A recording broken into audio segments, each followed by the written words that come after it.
Ciao, salve a tutti e ben ritrovati con chi il narcisista è più cattivo.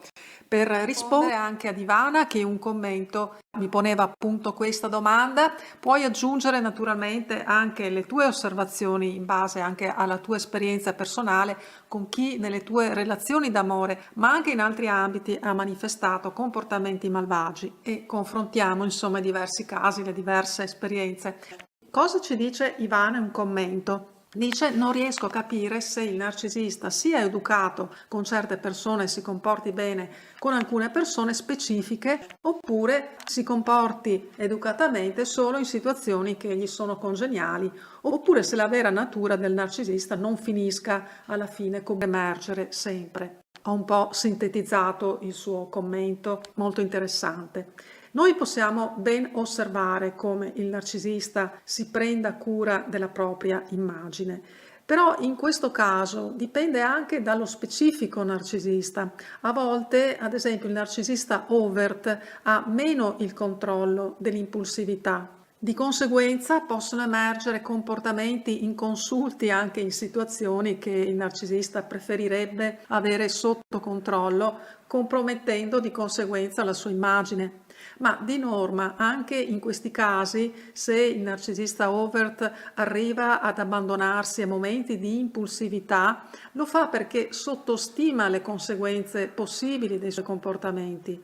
Perché in pratica, e questo vale per qualsiasi narcisista, il narcisista si abbandonerà alla sua vera natura dove non abbia nulla o poco da perdere. Oppure lascia che la sua natura emerga, la sua malvagità, diciamolo pure, pensiamo anche a un narcisista perverso o maligno, là dove egli presuma o ella che non giungano occhi che lo svelino, che non venga scoperto nelle sue malefatte o che qualcuno insomma se ne accorga di come si comporta, di come è magari veramente effettivamente. All'immagine di facciata un narcisista ci tiene naturalmente molto, ci sono però anche narcisisti che se ne curano di meno, ma in tutti i casi con le persone con cui il narcisista non intrattiene legami o rapporti privilegiati o significativi si guarderà comunque bene dal guastare la propria reputazione.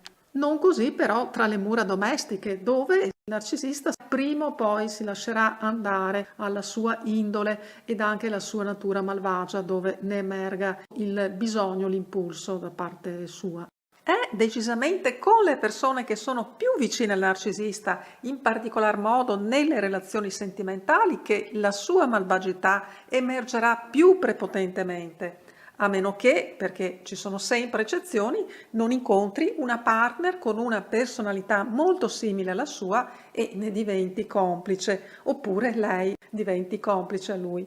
In linea generale, il narcisista si sente autorizzato ad essere come intende essere con ciascuno, lui percepisca come una sua proprietà. Quindi a volte, ad esempio anche con propri dipendenti sul luogo di lavoro, potrà rivelarsi spietato o se ha comunque dei sottoposti. Si tratta sempre di capire chi sia maggiormente considerato come una sua proprietà. Ma c'è anche da dire che sono sempre le vittime ad accettare il ruolo di vittime e di proprietà in qualche modo del narcisista, perché per titolari di aziende spietati con i propri dipendenti ce ne sono, salvo avere rispetto per coloro che presentavano una loro personalità particolarmente spiccata e che non assumevano un ruolo di oggetti di proprietà in qualche modo.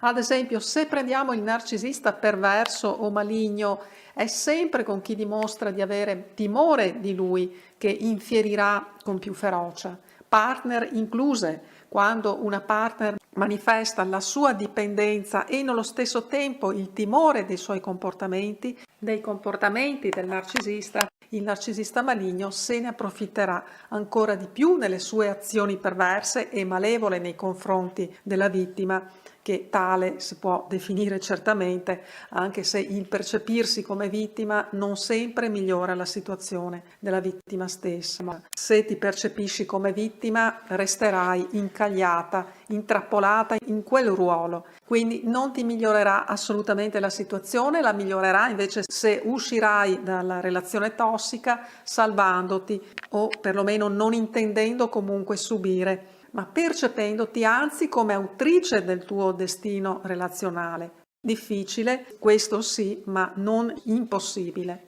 La cosa migliore certamente è sempre di recidere, per quanto difficile sia il legame con chi non ha rispetto per te, non ti ama e per giunta dimostri o manifesti chiaramente con i suoi comportamenti la sua malvagità. Ti vuoi capirne di più, fare chiarezza quindi nella tua situazione relazionale, puoi avvalerti dei counseling e i cicli di counseling con me personalmente. Trovi riferimenti sotto nella descrizione.